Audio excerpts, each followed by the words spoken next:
Welcome to the Pot of Gold podcast, where we talk about finances, wealth generation, and real estate investing. Today on the show, we have Malcolm Turner from Castle Commercial Capital. In 2007, he founded the company as a national commercial mortgage banker and brokerage based in Southfield, Michigan. And while he specializes exclusively in commercial lending, he has over 25 years of experience in the financial services industry. Under Malcolm's leadership as a CEO and president, the firm has expanded its reach and served clients across the United States, providing mortgages on most forms of commercial real estate. His experience in financing difficult deals has earned him a reputation as a trusted advisor in the commercial investor community. Malcolm is a sought-after speaker and has delivered talks on commercial lending at numerous industry events and podcasts. He served as a deacon for 16 plus years at the Greater Emmanuel Church in Detroit, Michigan. And Malcolm has been married to Awesome Crystal for 27 plus years. They actually just celebrated their anniversary last week. And they have 3 great kids and a lovable mutt named Sasha. How are you doing today, Malcolm? It's great to have you on the show. I'm doing great. Great to be here. Glad to be here. I'm glad to have you here. It's been exciting. So I kind of gave everybody a little bit of an intro, but I'm kind of curious, what prompted the start of your journey? How did you get started in doing all this? I founded Castle Commercial Capital 17 years ago, 17 and a half years ago now, with my pastor, actually. I was doing residential mortgages at the time, and I got into an argument with my boss because I put a prison guard into a fixed rate FHA mortgage, which at the time, the guy was buying a house for like $110,000, and so I got him like an $80,000, $85,000 mortgage. And my manager was like, "Well, how come you didn't get him an option arm? Because an option arm, you could have got him a $300,000 mortgage and made real money." And I was like, "Dude, the guy's on a fixed income. He's single. If that mortgage moves on him, he's screwed. Aren't we supposed to do the right thing for our clients?" Oh, there you go. Talking about doing that right thing stuff again. I'm talking about making money, man. And so I was telling my pastor, why is doing the right thing a badge of dishonor? And he said, "Malcolm, if you were going to do your own deal, how would you do it?" And I said, "You know what? If I was going to do it, I would do commercial. If I was going to build my own business, I would do commercial." And he's like, "Really?" I'm like, "Yeah, how'd you do it?" I'm like, "Well, I would do this and this and this, A, B to C. We set it up and, easy peasy." And he's like, "Okay, let's do it."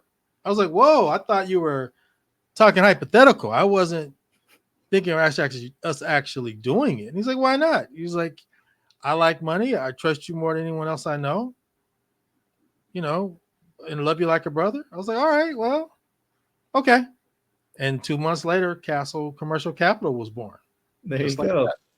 That's interesting. No, it's a different mindset for different people, right? I think that there is more value in being ethical myself, as far as being able to build something that's lasting, because a lot of businesses are built on word of mouth. And if things go south because you don't treat people right, I think you're going to follow that pretty quickly. I don't know how his life ended up after that, but I don't know. That's my philosophy. I think it's better to do the right thing and not earn as many dollars right off the bat. But yeah. And that guy was gone like probably 4 months later. Oh yeah. But of course, I established Castle in February of 2007. Wow, that's just before the crash, huh? Yeah. So everybody was gone within a few months. And that business, thousands and thousands of mortgage loan officers and brokers in the state of Michigan alone. I think at that time in 2007, there was something like 30,000 people doing mortgages in Michigan. And by 2010, it dropped down to 1,600. Wow, that's a good night. What? Yeah. Just about 90%, huh? Oh, yeah.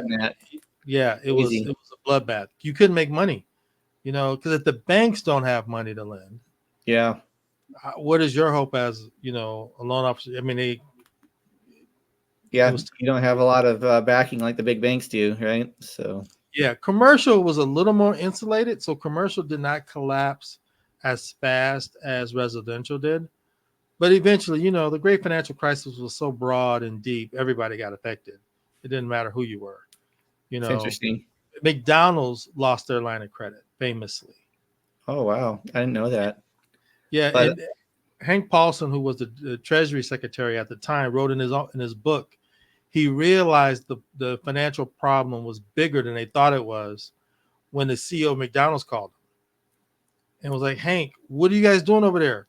We lost our line of credit and we're freaking McDonald's, right? So what do you guys do? Like businesses like Boeing and General Electric that are capital intensive, how are they managing in this?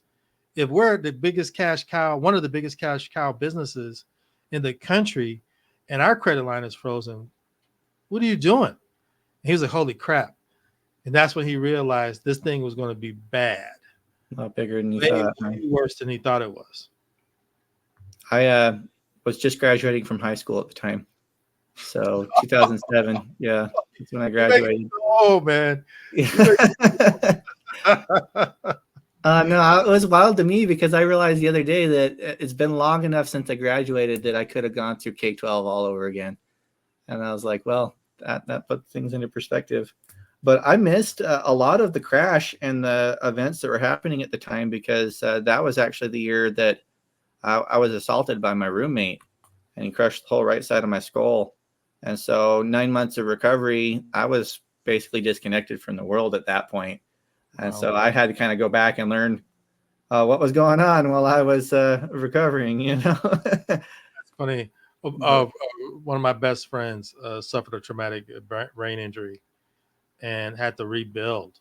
Yeah. He just slipped on some ice and hit his head Oh, hard, and it changed his life. yeah. I had to relearn math. It's not an easy thing sometimes. And it's one of those scenarios where you don't know what you have until you don't have it available. Right. And so it's Saying his life is short. Yeah. And we only get one trip around the sun. So we got to, make the most of our opportunities while we can. Yeah. The other thing is you're never going to be as young again as you are right now. That's absolutely right. So that is absolutely right. I did a post. I think it was yesterday, where I said, we don't live at the level of our dream. We live at the level of our team. And it's so important that we have good people around us, and because life and business is about relationships, and the higher quality your relationships are, the better your business is, the better your regular life is. I saw someone say, it's important to marry right, because 70% of your joy and 70% of your misery is going to come from the one you married. So you better make a good decision. Sounds like you made a pretty good decision there. 27 plus years. Great years. Oh, that's really cool. I can't complain at all. I'm blessed beyond measure. It always does my heart good to hear that. My wife and I, we did 11 years in April. So we're making it. Keep going strong, hopefully. So you crossed a big hump there. You crossed that 7 year. You got past that 7 year hump, and so you just got to keep going. I think that the keys to success in marriage are the same in business, in the sense that you want to have an attitude, a lifestyle, really, of constant, never-ending improvement. Tony Robbins called it CANI, right? CA. Okay. Yeah. CANI, constant and never-ending improvement. And I think that's true in marriage. Like, how can I be a better husband? How can I be a better business person? How can I be a better father? Are you familiar with Mr. Beast? A little bit. I've seen a couple of his videos here and there. I know he got really big on YouTube, and I know that He is. He's the biggest on YouTube. Is he? Okay. I didn't realize that was how drastic it was. I do know that he was doing humanitarian stuff, like giving shoes to kids in Africa, but I didn't know a lot of the other details. All kinds of terrible stuff like that. Uh, He has 304 million subscribers. And that's good. Wow. today, 719. He might have 305 by tomorrow. Yeah. Literally almost as many subscribers as every man, woman, and child in the country, which is nuts. That is really nuts. Wow. Yeah, that's how. So when he does, like he did a video 5 days ago, 159 million views. But one of the things he talked about was someone said, "Hey, what's the secret to being, getting a video to go viral or to being a YouTuber?" And obviously, this guy's a multimillionaire. Mm-hmm. He said, "It's simple. Every day, do a better video than you did yesterday. Look at what you did and say, okay, can I improve the sound? Can I improve the lighting? Can I improve what I said? Can I improve how I said it? Can I do a topic that's more in tune with my audience? And if every day you can tweak it, however way you can, just go a little bit better, and never settle. Eventually you'll get good. You'll get really good, and most people don't. Most people think, well, that's good enough, and they're doing the same thing the same way. And, it's like I'm doing this podcast with you. And, the very first time I did this stuff, I didn't have a good background. I didn't have a good lighting. Now I got the Shure microphone that you see everyone has. Yeah. Right. I got 3 lights going on over here, so I'm well lit and that I show up, for your audience. So all of those little things, it's like, how can I make it better? Matter. They just matter. No, I totally agree with that. It's been interesting for me because my very first episode that I did, I was shaking in my boots. I was like, I don't know if I can do this. This is scary. And then I got talking to the person I interviewed. I think his name was Mike Conrad. And I realized that I was just talking to another person. I was like, okay, I can actually do this. And the difference in the quality of my ability to talk to someone from there to here, even just say 12 episodes later, has been significant. I've been able to notice it.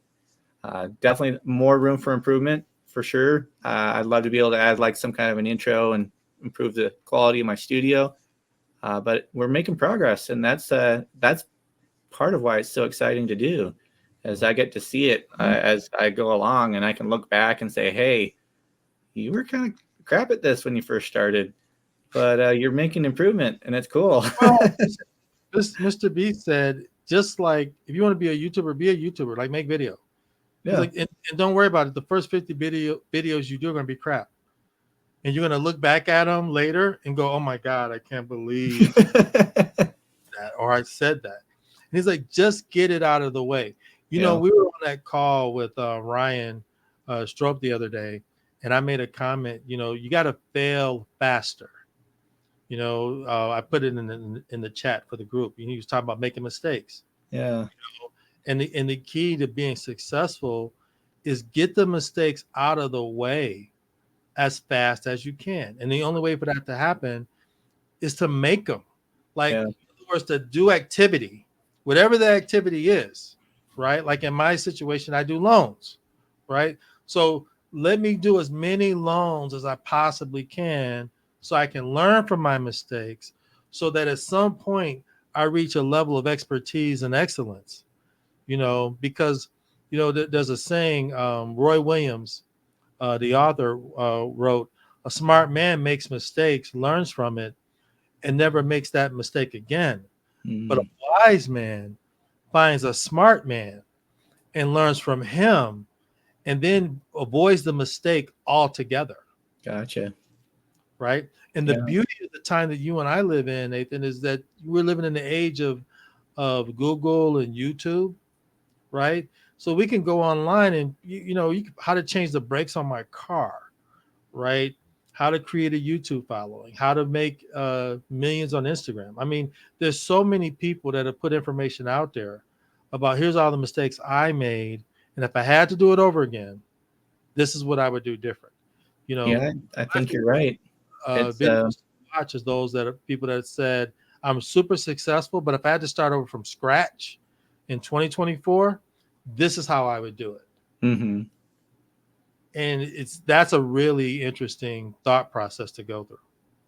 No, I think you're completely right about that, because one of the things that I think is really cool about the day and age we live in is it doesn't matter if you've had access to schooling or not.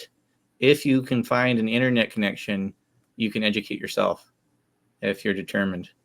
That's right. And sometimes, like you said, it just takes going out and making the mistakes and taking the action. And it was actually one of those things that held me back for a very long time, because I was very harsh on myself. I was a perfectionist. And if it was messy or not good enough, I wouldn't do it. And that's not a good way to live your life either, because not starting and not doing is worse than making mistakes and slowly making progress along the way. That's right. Absolutely. 100%. 100%. It's like we just got to get our own way. We only got one life, right? Mm-hmm. So we just got to get about the business of living and doing. You know, I think one of the tragedies of our time is people are so into watching other people succeed, not for learning purposes, but purely for like entertainment. You know, like, why am I watching, I don't know, name the latest, you know, cooking show or reality TV show, you know, living with the Kardashians and watching the drama between this group and that group, or Love Island, or even like Master Chef. Why am I watching somebody get chewed out? You know what I mean? Like, because they overcooked the chicken, right? Yeah. It's like, you get a sandwich and you slap some of their face between two slices of bread, right? right. My wife loves those shows, and I'm like, why? She's like, well, I like to see what they cook. I'm like, yeah, but they're not actually teaching you how to cook. Yeah. You're watching people run around the kitchen under tremendous pressure, you know, and that's not, you're not getting any cooking value out of that, right? Yeah. And so you're watching other people. Like, if I watch basketball, which I don't actually watch sports as much as I used to anymore, but part of it is I'm watching these millionaires live their dream, right? Yeah. Now, if I'm living my dream, right, and I got the luxury box at the stadium with but my closest 20 friends and colleagues, and we're living life and having a good time, okay, right? But if I'm at home, broke, busted, disgusted, you know, it's escapism. It is. I think you hit that nail right on the head. It was actually a shock to me when I started doing some math behind all this, because I played a lot of video games growing up as a kid, and I put a lot of hours into those. And when I realized that if I had been working those hours for, say, even $10 an hour instead, the difference in how much money I would have made for the time that I spent playing games made me sick to my stomach. Right. Because it was drastic. And I think part of the reason that when you're broke, you stay broke is because of that escapism, because you do things to escape your situation, but it actually compounds the problem, because you could be using that time to improve your situation instead.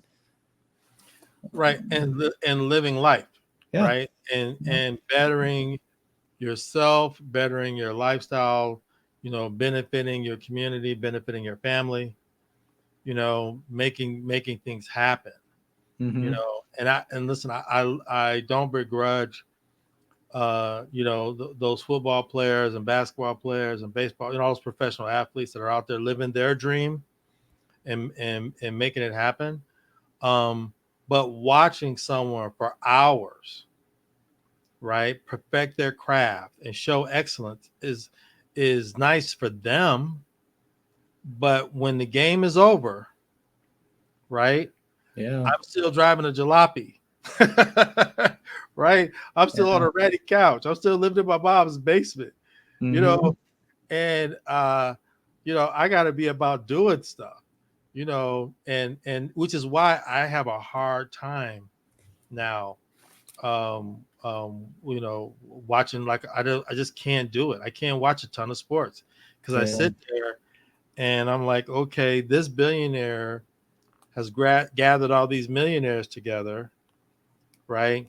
And a bunch of mostly, you know, um, financially strapped people paying hundreds of dollars for 2 hours of entertainment, Yeah.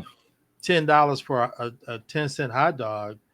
It's like, man, It's you hard to wrap my know, mind around now from where I'm at, but I could understand it from before. I remember that Karl Marx, he said something along the lines of religion is the opiate of the masses. mm-hmm. And I think maybe that could have even been true for his day and age. But I think for our day and age, the opiate of the masses is what we've been talking about, that escapism, It's the escapism. entertainment. It's escapism, and it's all versions, Yeah. right? And it doesn't have to be a specific flavor. Yeah. For some of the younger generation, it's gaming, Mm-hmm. right? And here's the irony. You've got 50-year-old men, right, blowing hundreds of hours a year on fantasy football, right? And then go into the room of their 20-year-old son, chastising him. You're not a man because you're blowing hundreds of hours Yeah. playing video games, right? And the reality is, neither one of you are doing anything. And Yeah. so the dad is criticizing the son, and the son's like, Dad, you're just playing a different game. Version of what I'm doing. You're Yeah. still doing the same thing. You see what I mean? Like your your fantasy football league, that's not making the family better. That's not creating legacy. That's not Yeah. setting aside dollars that's going to put poor kids in college, or hell, just your own family. Mm-hmm. You're sitting there with the son's got 50 grand in student loan debt. Well, if dad has spent all that time learning, example, getting into lending, Yeah. and say, all that time on fantasy football or my golf league, I'm going to put that into this business where I'm going to learn how to lend to real estate investors who are creating equity in their community, right? Who Mm-hmm. are taking, let's say they're flippers, and they're taking the ugly house and making it a beautiful one, adding value to the neighborhood, to that Making it street. livable again. Right. Making a family now has an affordable place to live. And he's making some money for his family. He's paying down some debt, Well, saving, not investing. only that, he's also employing basically other people in the process, like Exactly. contractors and title employees and real estate attorneys and all these people that can benefit from the activity that they engage in. It's just Right. this. And don't get me wrong, if you guys love your fantasy football, God love you. Yeah, Right. yeah. But my point is Moderation, right? really, he's adding significant value to himself, his family, and his community using those hours that his neighbor is blowing on something that's ticking off his wife half the time. He's not spending time with his kids. He's not enriching their relationship, right? He's not adding any wealth, to the family. I heard someone say earlier this morning, either as a man, and just talking, it was the quote. I didn't make it up. So don't get, so don't come at me, guys. But the ladies, please. This is the quote. As a man, you either come from a rich family or you leave one, right? Mm. If I don't come from wealth, then I'm going to leave a legacy so that the next person can benefit. So my kids can go to school and not have to pick a degree based on what's going to make money per se, but pick a degree based on their vocation, based on their skill set, based on where they want to apply their passion. Gotcha. You're going to go to Harvard or Yale or the University of Michigan, because we can, not because we can't. Mm. And that, I think that's in our present society and in the country we love and live in, that's the power of money. Money's not about stuff, it's about choices. Yeah, the It's ability about, to make things happen. yeah. And a lot of people sleepwalk through their one trip around the sun because they've learned how to acquiesce, to failure, and say, well, I really didn't want that car anyway. Oh, those cars, the Mercedes and the Buick, it's the same. Those people wasted money. Dude, come on now. There's a difference between a Camaro and a Porsche 911. And the only person that says they're the same is the guy that's never driven a 911. Oh, wow. I mean, right? Like, but we have in our society, we get distracted. Yeah, we do. All these things, whether it's on the internet or it's on TV, it's on our phone, there's all these things to distract us, because our eyeballs equal money in this, Yeah, it's all about attention, right? which we live, right? And Mhm. folks need to say, you know what? I'm turning off the TV. I'm turning off my phone. If I'm going on the internet, it's not to watch porn. It's to watch a YouTube video on how I can go to 10,000 a month to 100,000 a month in real estate, or in Yeah. stocks and bonds, or if my wife and daughter opened up an online store called Okay, so like a Shopify or like an Etsy kind of a thing? Yeah, it's called Handpicked Favorites, right? Okay. And so they sell, hats and T-shirts and all kinds of items, but their thing is they do custom, you know, and so we got these nice customized shirts for our church ministry that we're doing, um, and they're beautiful and they're gorgeous, and they're the ladies, they're doing a project together. So it helps them out in their mother-daughter relationship. There's something that they're building on. They're spending time, together doing it, endeavoring, and they're making some bucks. Yeah, on top of it is productive. That's really cool. I like that. And that's better than them bonding over a TV show. Yeah. You know, Yeah. my wife is teaching some stuff to my daughter, and my daughter is definitely teaching some things to my wife. And so there's that interconnectivity, is a beautiful thing to watch. That's why I love business so much, because business is about people working together towards a common goal. I like that you say that because I've only been doing this for about 10 months now. Mm-hmm. And I was scared to talk to people, partially because of what happened to me where my face was crushed in by another human. But part of it was just that I hadn't made a decision to do anything. Mm. And networking with other business or like-minded individuals who are looking to improve themselves and do more, be more, have more has actually helped a huge amount in my personal healing. And I've been able to get to a point where I was like, well, this is hard. Do I want to keep doing this? But if I give up, there's all these people that I'd let down because I've become good friends with them. And I'd like to be there to support them in their endeavors now.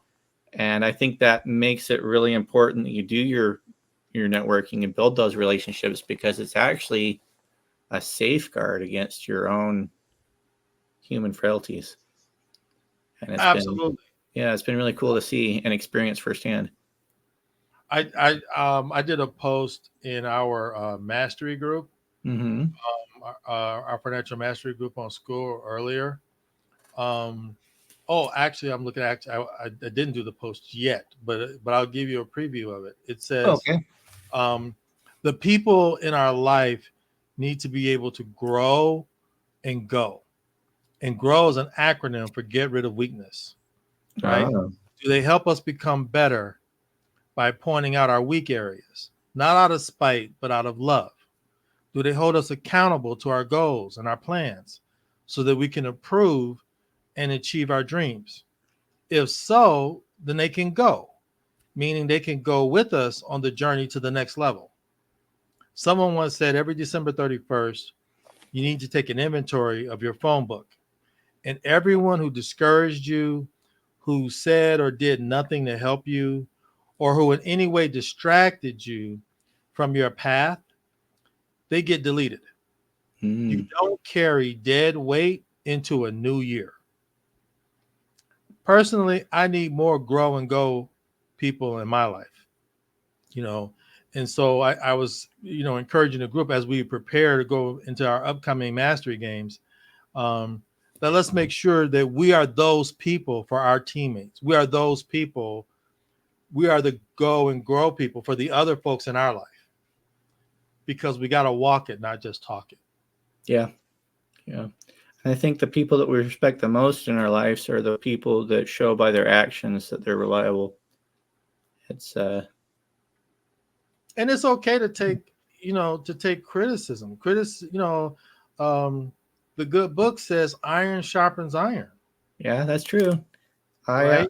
It's also really important to remember that as a human being, you're not perfect.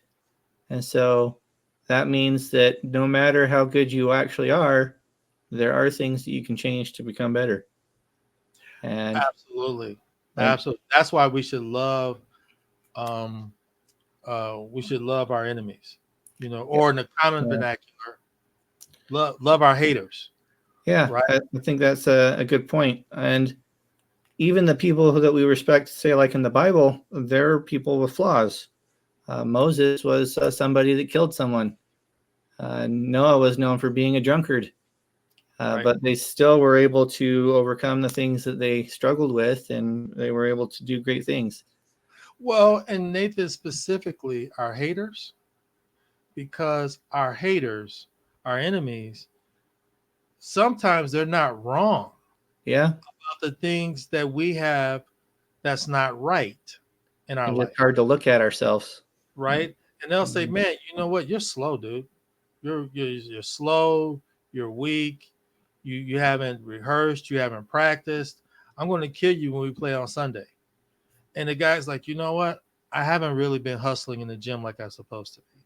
I haven't been running my sprints like I'm supposed to be. You know what? I'm going to be better. I think if you remember going to football, it's a great analogy. Last season, the Detroit Lions played the Kansas City Chiefs. First game of the season, right? At home in Kansas City, right?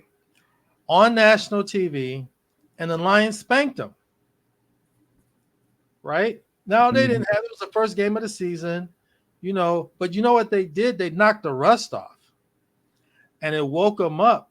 And the Kansas City Chiefs were like, okay, just because we won the Super Bowl doesn't mean, because they they do the first game at home, they hang the what do you call it, the banners, right? Yeah, and they show the trophy, and everybody's like, yeah, awesome, right? Then they went out on the field and got their butt whooped on their home field. It's like, okay, people aren't going to give it to us. We got to earn it. This is another year. Yeah, that's really interesting. These guys are showing me my weakness, right? So let me now study harder. Let me work out in the gym more. Let me go faster. Let me up my game so that I can be better, And truthfully, from a total success measurement as a standard, if you don't have haters, it's because we're not as successful as we're supposed to be. Yeah. Right?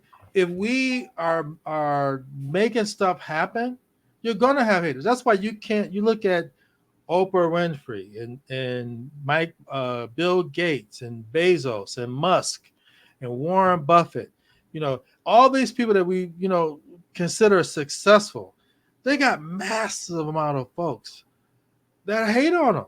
Yeah. That can't stand them. And it's like, okay, you guys criticize Oprah Winfrey. Have a career in broadcasting like she's had. Yeah. Okay. I've heard this before, and I don't know if I've ever found anything that contradicts it, but I've never found a person that's successful that tears down people that are less successful than they are. That's right. But I always see people that aren't successful trying to tear down those that are, almost like Absolutely. lobsters in a bucket, trying to make sure they can't get out of the bucket with them. I just saw this video on Instagram a couple of days ago. There was a tennis player playing at Wimbledon, Mm-hmm. right? And Ben Stiller, the actor, right, was in the crowd, and he was like front row. And the guy was mouthing at Ben Stiller was mouthing at the tennis player, right? Whose name I can't remember because I don't watch tennis, right? but the guy said, it's like, hey, dude, who are you? Do you play tennis? No. Okay. So why are you talking? And then he went to the line and he bounced the ball, right? And he was still like in his feelings, right? So then he looked back and he goes, do I tell you how to act? No. Right? Let me serve this ace. Right? Then he went to play. And it's like, you know, you're gonna have people who are going to be like, man, you're not doing what you're supposed to be doing. But that's okay, because if you're succeeding, Alex Hormozy, who I'm a huge fan of his books. I have both of them. Yeah, I see the one on your shelf in the background there. Yeah, $100 million offers, Yeah. right? And this other one, actually, it's here. You can't see it because it's laying on the side. Where my finger is pointing, that's the 10X rule Mm-hmm. by Grant Cardone, right? And then over here, this is $100 million leads, just sort of laying Yeah, sideways. number 2 of Hormozy's books, right? Right. And then also over here, this one, just above my finger, that's actually my book. Okay. Financing the Unbankable Deal. Well, let's talk about that book a little bit. I'd like to know a little more about that as well. Oh, absolutely. But I was going to go back to, before I lose my thought. Yeah, I was going sure. to say this about what Hormozy said. A lot of people hate on you for success, not because of what you did and what you're doing, but because your success reminds them of the things in their own life that they're not doing, the potential that you chased your dream And they gave up on, and chase theirs. So then they throw you online hate, right? So it's not about what you're doing. It's the fact that it's showing them, man, I'm still sitting on the couch with all my potential. Yeah, I've Right. heard somewhere that the things you find annoying in other people are the things about yourself you dislike. That can be true. Yeah. That can be true. Even though I find some stuff annoying in other people, that are traits that I don't have, and I personally, despite example, I don't like liars. Yeah. And in my business, unfortunately, I get people that lie to my face because they want money. Yeah. And in their mind, they justify it by saying, well, it's just business. It's nothing personal. I mean, everybody does it. And no, everyone does not. Everyone does not, because if you value our relationship, you would tell me the truth and we try to solve the problem in spite of. Because you don't value the relationship, you just try to use me to get to your ends by any means necessary. Yeah. Which is unfortunate. Goes back to that golden rule: treat others the way you'd like to be treated. Would you like to be treated as a tool or a leverage to get to something that anyway. Right. But going on to one of my other favorite subjects, which is my book, I worked hard to do that, and I will say this to everyone listening to this or viewing it on YouTube, and I say this directly to you, Nathan. Everyone has a story to tell. Everyone has value. And Albert Einstein said it best: strive not to be a success, but to be of value. And when you take your value and you write it down, share it with the world, long after we're gone, right? And it's the beauty of a book, with mine. When I'm dead and buried, this information and what I wrote will still be here. It'll still be out there. It's evergreen, right? That's the evergreen content. Yeah, it's interesting to say that, because I had the realization within the last month or two that the people that are alive today are going to be the first generation of humanity that has the capacity to leave permanent video behind for their descendants. And I'm like, wow, I can talk to those who are going to be my great grandchildren and tell them, hey, this is who I was as a person. Look how I grew. And they'll be able to go back and watch that if they ever have the curiosity or the desire to do so. Right. And how can I encourage others? How can I leave this world a better place? And so makes you a lot more intentional about what kind of thing you're including, Right. And writing a book, I've been doing this 17 years. And so I was on Amazon one day, and I've got books on real estate investing, books on commercial finance. I mean, you got to study your craft to get good at it. There's just no ifs, ands, or buts about it. And I noticed there wasn't any books on commercial bridge lending, which is the bread and butter of my business. Yeah. So I was like, no one's, out of all the 1 million+ books on Amazon, there's not one book on commercial bridge lending. Nope. So then I was like, oh, I got to write that book then. You find blue ocean, right? Yeah. And you're familiar with the concept of blue ocean, right? You go to where no one else, the predators are not, right? Mm-hmm. And you take over, that area. You find a blue ocean where there's very little competition in 2024. Holy moly, you got to swim in that.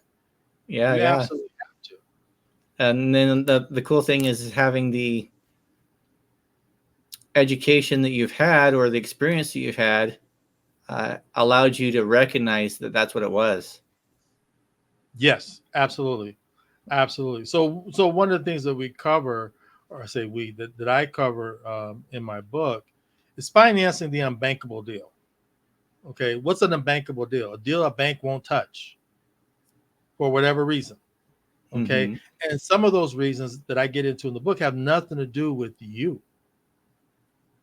People think they get turned down because credit or the property wasn't right, or maybe it was the location. And some of those things are true, but sometimes banks will turn down deals for their own reasons. Yeah.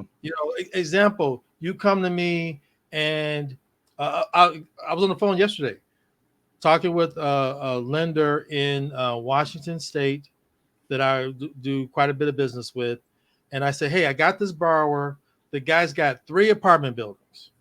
Okay. They all need to get refinanced at the same time, and they're all in the same city, which is in Detroit, right? So I called him and I said, hey, can you do it? Now here's what I know. He can do multifamily all day long. He can do these bridge loans, but it was a big chunk at one time because we're trying to do it fast in the next 30 days, right?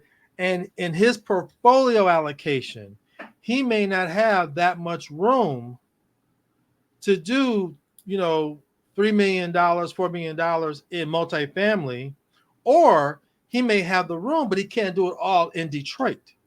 Gotcha. Because he may have done $10 million last quarter in Michigan. Therefore, he's over allocated some kind of a quota in that area. So most of these guys have guidelines that says they have to spread that money around. They can't be too concentrated in a physical area, a location, a region. They can't be too concentrated in a specific property type, or it could be a loan type, right? It could be, well, we've got, I did a deal, or I took a deal to a lender, like, man, I can't do it, Malcolm, because we just approved $8 million in new construction. Now, if this was a refinance, no problem. But I'm overweighted right now for new construction, so I can't do that deal. So that's what sometimes they'll turn stuff down. It's got nothing to do with you. So what we do, and we talk about it in the book, is recognize here are the things that you need to do to make sure you don't get turned down on your end. Right. And then when you do get turned down, sometimes it's not a matter of it's a bad deal. You're talking to the wrong person. And so that's where a commercial loan broker can come in, because they find the right person. They find the right person, because this lender won't do it, but these guys will say yes all day.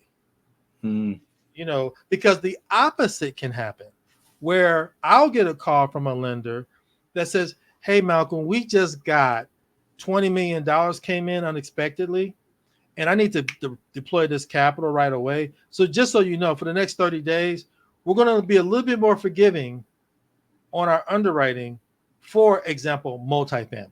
And so if you have a borrower in that category, let us know, and so we can deploy those funds. Because I got extra capital. I need to deploy, because those investors want a return on their money. Yeah. Right. There's a debt fund. They gave them $25 million and they expect a return next quarter. Right. So they may say, hey, listen, we got to deploy that capital because we got to pay these guys their dividends. Right. Number one. Number two, I'm actually under allocation for, say, multifamily or retail or, warehouse or some other, whatever the allocation might be. So if you got this kind of deal and this kind of, we'll actually do that deal all day.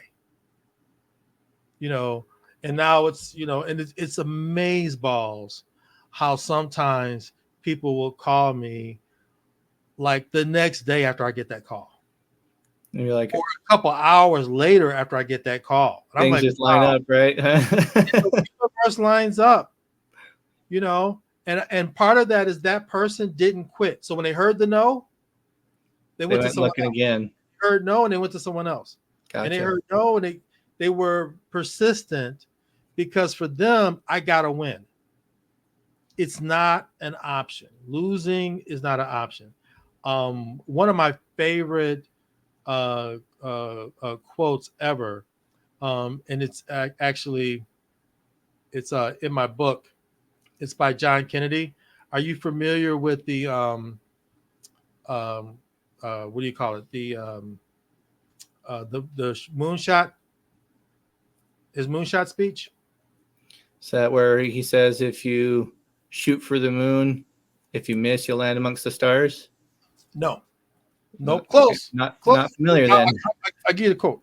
He says, we choose to go to the moon and do the other things, not because they're easy, but because they are hard. Yeah. Because that goal will serve to organize and measure the best of our energies and our skills. And because that challenge is one that we are unwilling to accept, we are willing to accept, and one we are unwilling to postpone, and one in which we intend to win. Yeah, I like that. Because the challenge makes you better. It stretches, it tests your skills. It's just like, how can I take it? How far can I really go? Right. And what in the journey that I'm going to have to take and what I'm going to have to go through to make it is going to make me, I'm going to have to become such a better person. It's worth more than the goal itself. Well, that's actually why I decided to get into business and learn about money, was the realization that I wanted to earn $1 million, not because I wanted to be a millionaire, but because I wanted to improve my character and my skills to such a degree that I would know how to make that happen. And I think it was something that Jim Rohn said, something along the lines of, don't try to earn $1 million to make the money, but because of what it will turn you into, the person you'll become. Yeah, I was like, that's a goal that's worth pursuing. Maybe not money for money's sake, but money for self-improvement, for becoming a man that my son could respect. Like, or when I go into the bathroom and look in the mirror, I don't see a child anymore, and that I could match that image that I see in the mirror with the mentality in my head. And so, Well, and that's why I like, said earlier that, everyone on the call should write their story. yeah, They should write their value down, and like I obviously, been doing this long enough. I've got some level of expertise in commercial bridge lending. So it was a matter of me pouring into paper what I naturally pour into my lending clients on a regular basis, because my secret sauce, and you guys can steal this if you like, be your secret sauce, in your business for you entrepreneurs out there. My secret sauce is my clients only know their experience. I have lived their investing experience on all these deals that we worked on, right? So I see mistakes that people make that are crazy, but then I also see, man, that was really smart. That was a great play. That guy is cranking like there's nobody's business. How did he go from 3 to 5 to 7 to 12 million in successive years? yeah. You get to How kind of did he be get that that fly on the kind of wall and see what other people are doing too, huh? right? And so then I share those best practices with my investor clients who are in similar situations, right? So when they're dealing with me, I'm not just a lender, right? They Yeah, call me for other stuff. Like I had a client call me last night because they're selling a property. I financed it. They're now selling it. They're dealing with a much bigger investor than they are, right? And that investor said, "Hey, I'll let you carry back $500,000 in seller financing." Okay. And they were like, "Oh, okay." And he's like, "Yeah, you can, put whatever interest rate you want and blah, blah, blah." So then the client called me, right? And they're like, "Malcolm, I'm going to be a lender, right? I'm going to have this $500,000 mortgage on this property. Can you help me how should I structure it? yeah, What interest rate should I really charge? I don't know how to do this. Can you help me underwrite this loan, which is technically my loan against my own property?" And I said, "Absolutely, I will." Right. So over the course of me, sharing with them, here's how you need to think about it as a lender. They're like, "Oh, this is why you said this when we were working on that other deal a couple years back. Oh, this is yeah, why you did this. Oh, okay, I get it now." Right? Now when they go and they're going to get cashed out a nice chunk of change on this property, they're making good profit on it, and they go and actually their first purchase is a case study in my book. oh, that's really cool. Yeah, Because if every chapter of my book, I got a case study, because it's one thing to learn. Remember, we talked about a wise man learning from what a smart man does and yeah, the mistakes they yeah, made, right? Every chapter has a case study on here's some things people have done that were crazy successful, and the first case study in the book is my own of a mistake that I made that cost me thousands and thousands of dollars as an investor, right? And so you got to see both sides. You got to learn here's the things not to do, and then here's the things to do, right? And as I'm talking with them, we get on the phone with the realtor, da, da, da. Now their buyer, wants to talk to me, you know, because his lender's like, "Give me an application." He's not giving him any second level layer of guidance. And if gotcha. no matter what you do, if you did like website design, if you share it with clients best practices of what other people are doing to really juice their website versus simply taking the engagement and say, "Here's your website. Good. Have a nice day." Right? They look at you as not only a consultant, they look at you as a trusted friend Yeah. Well, because it's they love interesting. you better than Yeah. the We talked about value and adding value instead of searching for success, right? That's exactly what we were talking about in that situation. And exact. what's cool about your story is because you added value for your client, he took and used word of mouth to gain you another client. Like, Yeah, because when he got the realtor on the line, and I said to the realtor, "Here's what we need to think through." to properly assess her risk so she could charge her client a fair market price for the financing. We need this Yeah. other additional data because we're thinking this, and he's like, wow, I ain't talked to any lender like this. This is next. I've been doing this 30 years, and we don't have these kind of conversations with lenders. And Well, now that person will be like, next time they have a situation that they need help with, they'll be like, oh, Malcolm helped with this situation that was similar. Let's go to Malcolm. because I could have easily said when the phone rang, oh, there's no loan in this. Yeah. Sorry, I do loans. I don't really consult, and I wish you much success. And I've already made my money, you know, right? Yeah. No, how can I be of value? It comes back to you as a multiplier.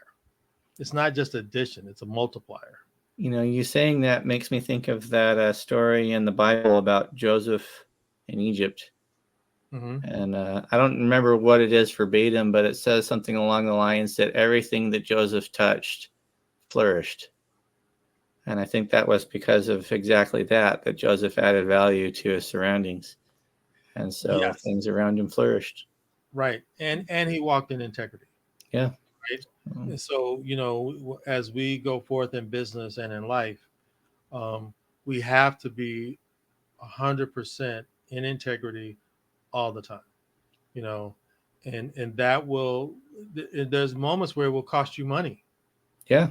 Right. Because telling the truth, it will say, hey, this is not what you want to hear, but this is how it is. And they'll go, oh, okay, well, man, this is like, I've advised people not to do deals. Yeah. And they're like, what? But you're supposed to talk me into the loan. And I'm like, yeah, we could do the loan. And there's no doubt we could do the loan. But honestly, dude, it's not that good a deal. I mean, it's okay. Mm-hmm.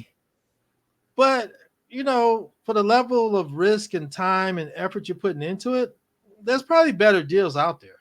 Better. Now, if you want to do it, Focusing your efforts somewhere else sometimes. Nope. But, and he's like, oh, well, let me think about, oh, okay. Now, the flip side of that, I had people who were walking away from deals that were great deals. Now I sign an NDA with every client. Okay. Mm-hmm. And the NDA states that non-disclosure agreement, all the information they share with me about the deal, everyone contacted on the deal, whether it be the buyer, the seller, the agents, the title company, all the players, right? I'm not sharing any info on the deal with anyone outside of for the purpose of doing a loan, right? So now here's the flip side of that. Deal goes south, right? And I had a buyer about 2 months ago at the closing table, was getting cold feet. Okay. And they were like, Malcolm, I'm not making any money on this deal. I'm only doing 5%. And I got to make, I'm only barely breaking even. I'm like, dude, the first year, as soon as these leases expire, which are 30% under market, right? Yeah. You flip over, it's going to take you 12 months, but as you flip over those tenants, either they pay market or you get someone in here to pay market. You're in a hot market. So the occupancy rate in the metro area that you're in is like 96% in that market. So you're not going to be getting new tenants. That's pretty dang good, isn't it? Yeah. Right. And once you make some improvements on the expense side with utilities and yada yada, in year 2, you're making 25% ROI. Now, if you don't want the deal, look, you're a grown man, you make your own choices. However, for the love of God, release me from my NDA and let me go, give me permission to go to another investor And get them this opportunity. Right? And I meant that. I wasn't saying that as a tactic to get him to do the deal. I meant that because I do have investors that if I would have brought that deal to, because understand at this point we're closing. That means I already got the loan approved. Right? We care more on the commercial lending side. We care more about the property and the deal than the person. Yeah. So if we approve this property for cash flow reasons and equity reasons, and the underlying value of the building meets all of our standards, we love the area, we love the market, any old buyer will do. Not quite they can fog a mirror. They might still have to have good credit and some level of experience. You know what I'm saying? Yeah. That's immaterial. I got guaranteed money on this deal. If he's willing to walk away internally, we'll put this on pause, right?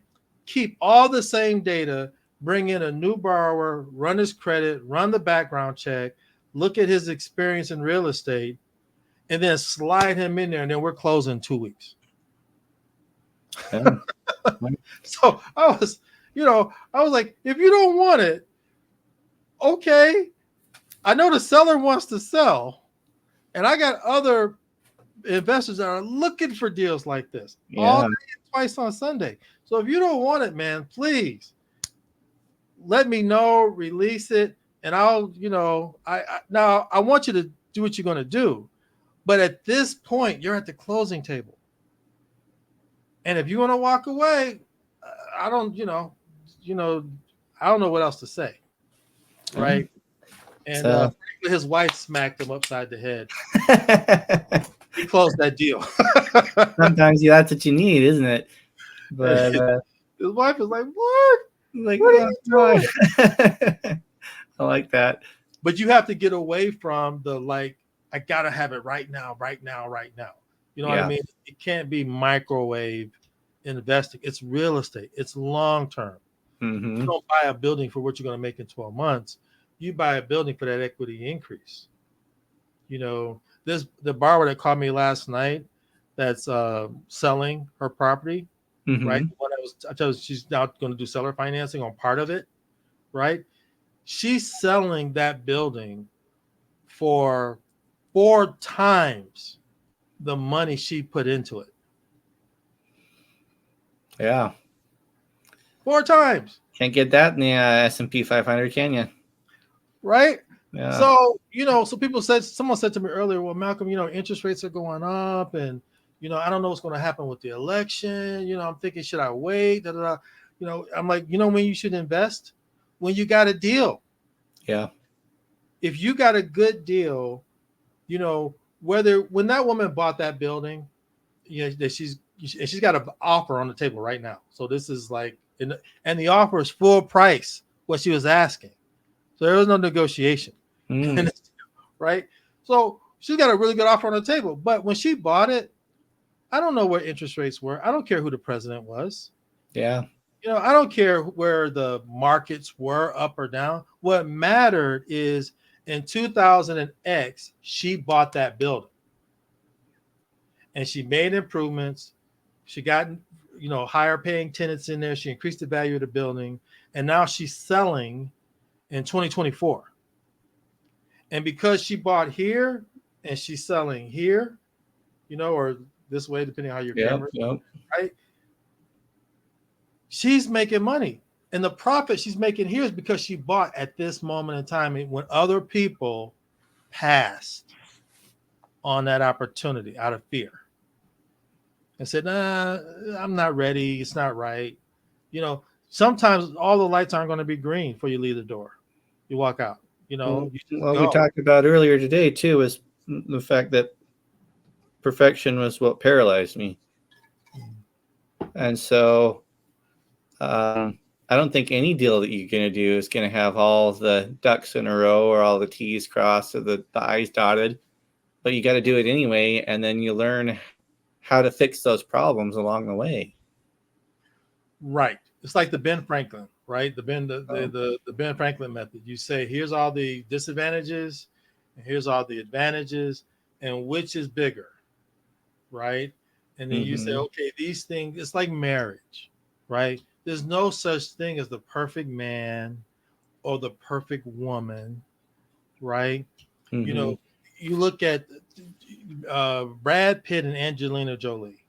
You can argue 2 of the most beautiful looking people, right? If Brad Pitt could have a line of women around the block, Angelina Jolie could have a line of dudes around the block, right? But they couldn't make it work because nothing's perfect. So you got to find the thing that says, okay, you know what? This isn't great, but I can deal with it. And the things that are awesome overcome the things that aren't great. And so my expectations are measured. Yeah. I'm okay. With my own marriage, like I said, about 11 years, not quite as long as you guys have been married, but I was scared to get married at first. But what I realized was that life is full of problems, whether I'm married or whether I'm single. Right. But what I wanted out of my marriage was somebody that could face those problems with me and be on my team. And so that's what I looked for when I went to go find a wife. And I managed to find someone who shared that vision. And every time we have problems, we don't look at it as, oh, you're the source of this. Life is the source of this problem. And so we kind of hit it together. And it's worked out pretty good so far. Absolutely. I wasn't afraid to get married, but my wife was. Yeah. Right. Because of not me personally, but my family.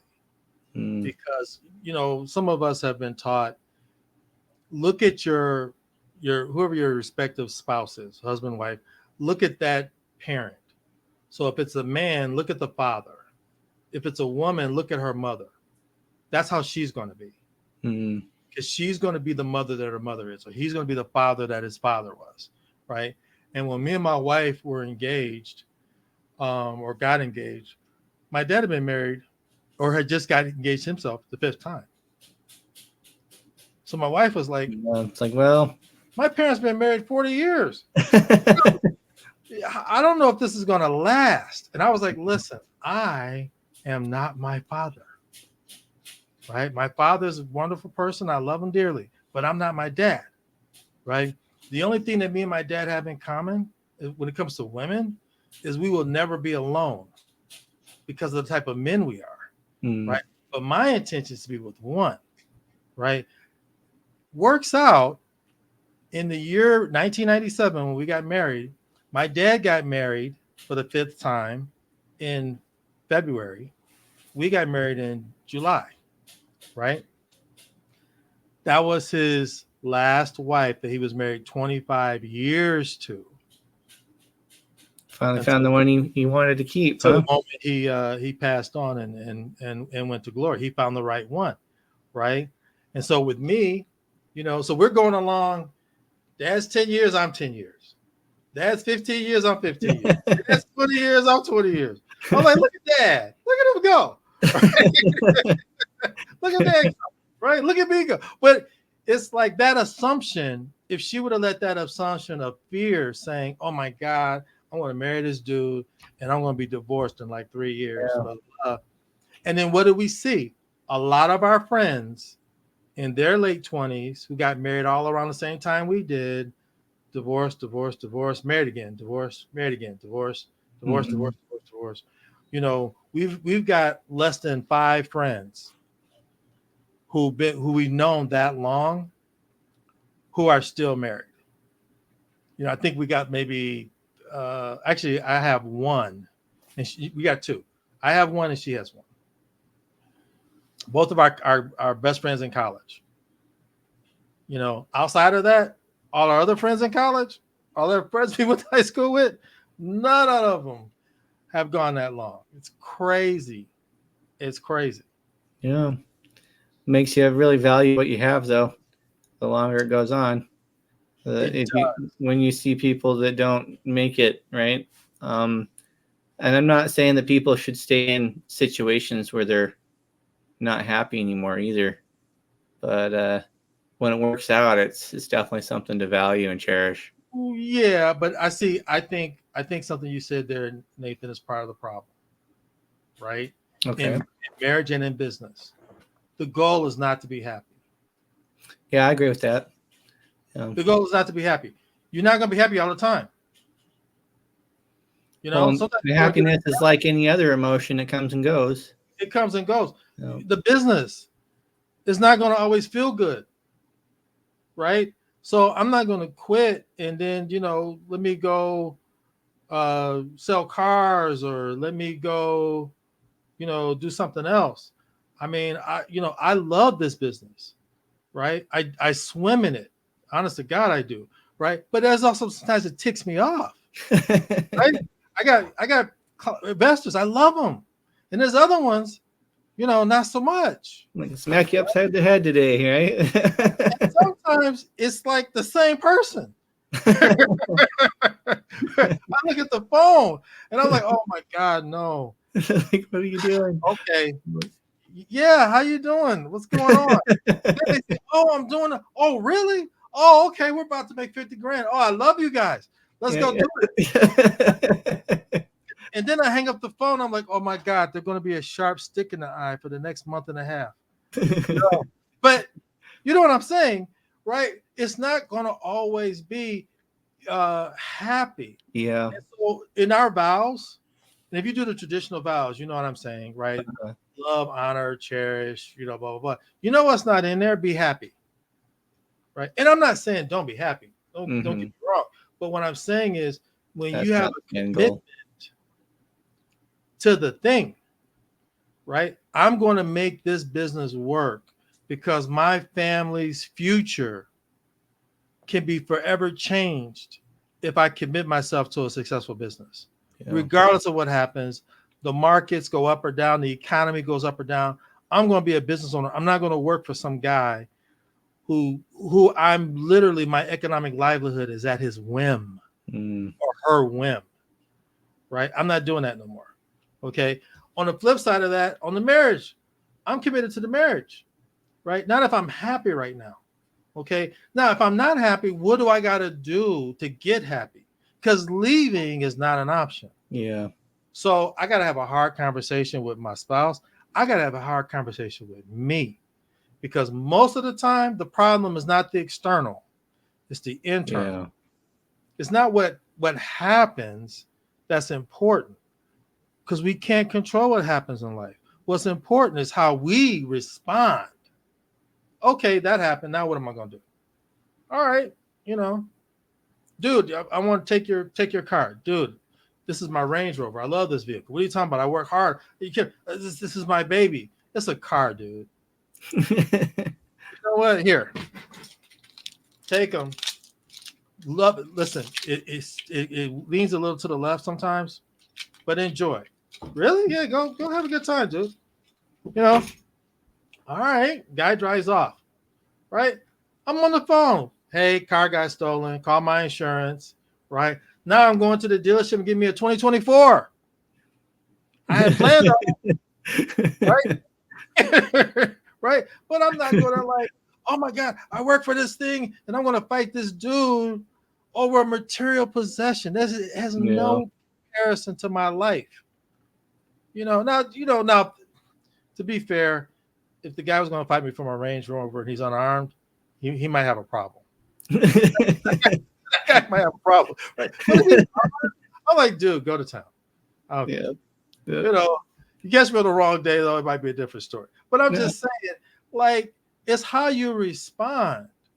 All kinds of crazy stuff happens. I'll tell you a really personal story. I had a crisis in my marriage. We're about year 12.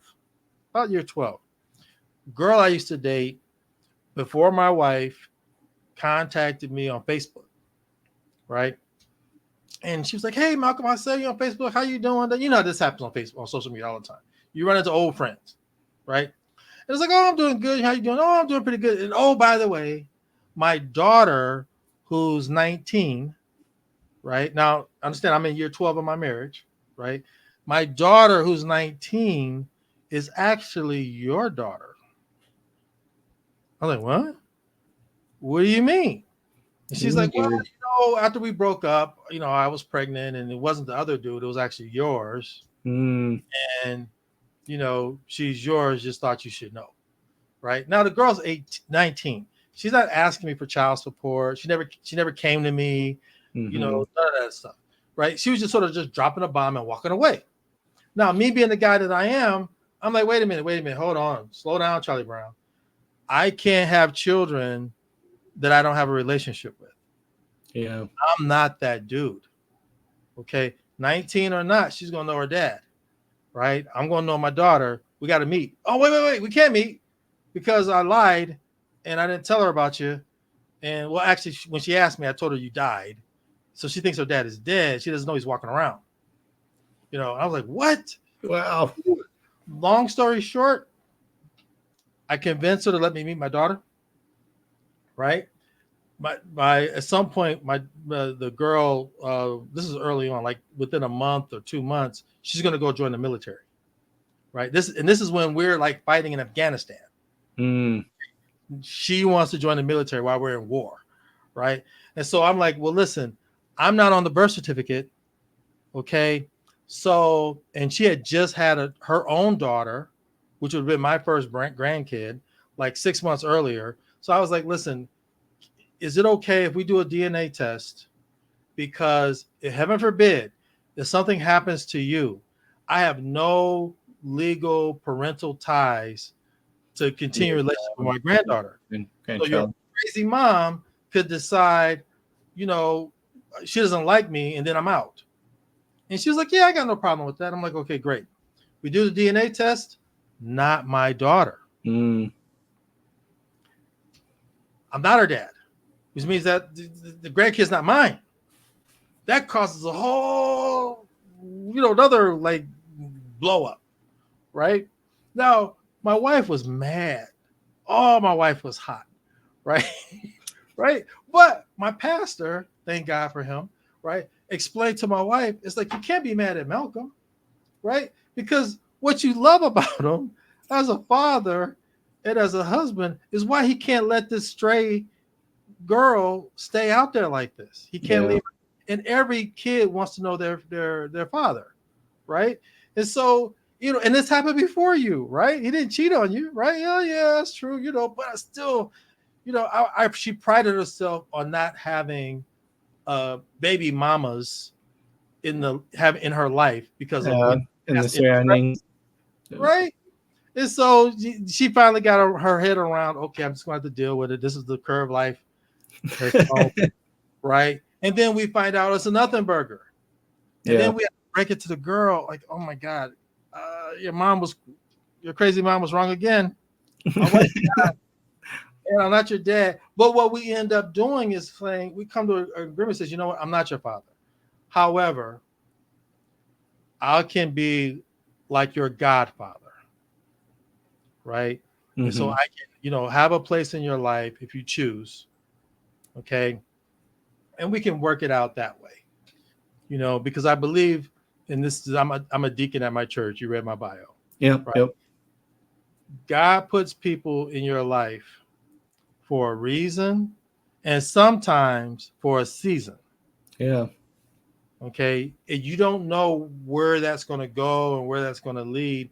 And so, you can't hold on to people desperately when they shouldn't be there because that season is over. Right. Yeah. Right. And on the flip side of that, when folks come in to your life, you're like, oh my God, this is a terrible situation. Well, no, you don't know how it's going to end up 5 years from now, 10 years from now, where this is going to go. So you just deal with it and you roll with the punches and you see where life takes you. Again, it's not what happens to you, it's how you respond. Yeah. It's interesting that you say that. There's a film that I watched as a teenager that I really liked. It was called The Four Feathers. And it goes a story about a young man who gets called to war and he doesn't want to go, but his friends, they do, and they leave him 4 feathers of cowardice to tell him, hey, we were counting on you and you dropped the ball. And so what he does is he goes out into the desert where the war is happening and he starts to engage the enemy and participate. And he ends up saving all 3 of those guys' lives throughout the course of things. But he becomes a prisoner of war. And there's a man who finds him injured and dehydrated in the middle of the desert and he saves his life. And eventually he asks him, why did you do this for me? And he says, God put you in my way. And that always stuck with me. It was like there wasn't any other reason. It was that you were a task that was granted to me by my life experience. And so I took that mantle of responsibility and I took care of you. And I was like, wow, that's a really good perspective to approach the problems that are presented to you in your life. It's just been put in your way. What are you going to do with it? Right. You got to, sometimes people get those lemons and they're thinking, oh, this is terrible. I can't eat this lemon. It wasn't meant for you to eat the lemon. It was meant for you to make lemonade. Yeah. So, you know, and you just looked at it wrong. And sometimes you have to be a little creative. Yeah. Right. And in worst case scenario, there's some stuff you can't figure out. How does any positive ever going to happen or come out of this? Right. And that means you take it as two things. Either A, this is just flat out going to make me stronger for overcoming this hardship, this tragedy, this difficulty, right? Or this is going to further develop my sense of humor. Yeah. Well, I think the stuff that happens, you laugh about years later, like that situation, with my family, me and my wife. Oh, we laugh about that whole thing now. Today, in year 27 of marriage, right? In year 12, it wasn't funny. Wasn't so funny at the time. Yeah. Well, I think that's really true, though. I think there might be a third thing, though, because sometimes something might not make you stronger, and it might not be humorous, right? Because it's something like, say, a terminal illness, something you're not going to be able to fix, right? Right. But you could either make the situation worse by being negative about it, or voluntarily accept the burden and the responsibility and find meaning. And I think that a lot of times meaning comes from the things that we have to carry. Mm-hmm. But that's going to the first element of where you got something positive out of it. Yeah. Right. You were able to figure out how to derive, a learning, or a life perspective shift. So can't talk today. Philosophical strength, not a physical one. Yeah. Well, my dad passed on, right? And that was difficult. It wasn't enjoyable. There was nothing to learn from it. Yeah. Right.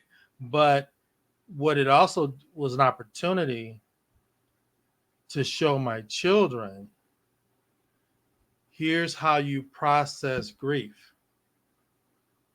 Right. Yeah. And through my example, let me show you how it's done. Right. Now, for me, I'm getting nothing out of it at all.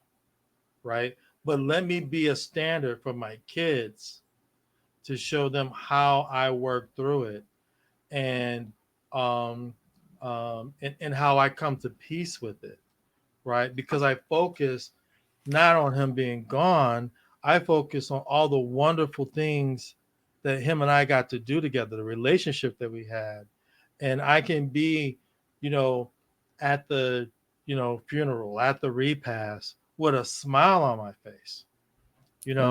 When I had to speak for the family at the funeral, I wept as I was speaking to the church, but not for my dad, right?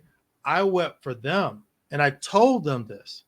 I said, I loved my father tremendously. I know he loved me. I don't have any resolved issues, right? And I know where he's going, as a believer. Yeah. Right. But setting that aside, the tears on my face right now is for you guys, because you've shown our family so much love and you lifted us up so much during this time that has touched my heart more than you could know. And I think that's something that, you can give that back to people and step outside of yourself, because I think part of our challenge in our society today is, and you see this everywhere, it's all about me. Yeah. Me. What am I getting? How much am I getting? When am I getting it? You know, well, what about like the other people? What about, I saw someone say this, and it was Martin Luther King. They were quoting Martin Luther King, but they didn't know it when they said it. To lead the people, you have to love the people. And part of our challenge is we have a lot of people in leadership, whether they're in politics or in business and government, or even like coaches on a team. They don't really love their players. That's like the problem the Detroit Lions had, right? Detroit Lions had a former coach, whose name will be unnamed, Pat Patricia, who, who who didn't love his players. He cut the captain of the defense and let the whole defensive team into the team find out about it on Twitter. Oh. On Twitter. And then when one of the players called him out on it, was like, man, you don't respect me enough to tell me face to face. You got to let me find out on Twitter. Come on, that's the captain of our defense, who's all pro, heart and soul of our, and you cut him and you don't even talk to us about it. Come on, man. And the guy put it out there publicly because he felt that disrespected, something that should have been in house. He let it be known, and that guy couldn't lead the team. He had losing season after losing season after losing season, right? He couldn't lead his players because he didn't love them. He didn't really respect them, which is why he never made it as a head coach. The coach who loves his players, those players will run through a brick wall for that guy. Yeah. And I think that's really the value and like what we've talked about all throughout the episode today is the human interaction of caring for the people that you work with or that you're married to or that you associate with. And that really adds to the success of any person because human beings will reciprocate. And I really appreciate the talk that we've had today. It's been enlightening. Awesome. Yeah, it's been enlightening. And I look forward to being able to see what we do with the mastery stuff with Ryan Schroep, as we've been kind of in the same mastermind group with that. And I'd encourage everyone to read your book. And if there's anything else that we can do for anybody that's watching, I'd love to be able to answer questions. And you can reach either me or Malcolm on several different sources: Facebook, YouTube, Instagram, and LinkedIn. Is there anything else you would like to say before we cut our time off for today, Malcolm? I like to leave you guys with a really good quote, and this will help you in business. It's by Michael. What's his name? Michael. I'm getting a blank here now. The Olympic runner, Michael Johnson. Thank you, Michael Johnson. Michael Johnson famously said, "They don't give you gold medals for beating somebody. They give you gold medals for beating everybody." And I think there's a lesson in life for us in the sense that if we within ourselves do all that we can do with all our might, all our whole, all our heart, all of our spirit, we don't just become better than someone. We become better than ourselves of who we were yesterday. And if we do that on a continuous basis, then one day we get to that level where we're top shelf in our field. Yeah. We're top shelf in our craft, in our industry, but having that mentality of first, not beating someone specifically, but how do I beat myself? How do I become better today than I was yesterday? And you keep compounding that constant, never-ending improvement, you get to the point where you beat everybody. Well, thank you so much. Thanks for having me on, Brand. It's been fun. I'm glad I was on. I appreciate you. Yeah, I've really been liked doing this. It's been a pleasure. And so anything you guys need, reach out to us. And thank you so much for tuning in to the Pot of Gold podcast, where we talk about finances, wealth generation, and real estate investing. Thank you so much. Take care. Goodbye. Take care.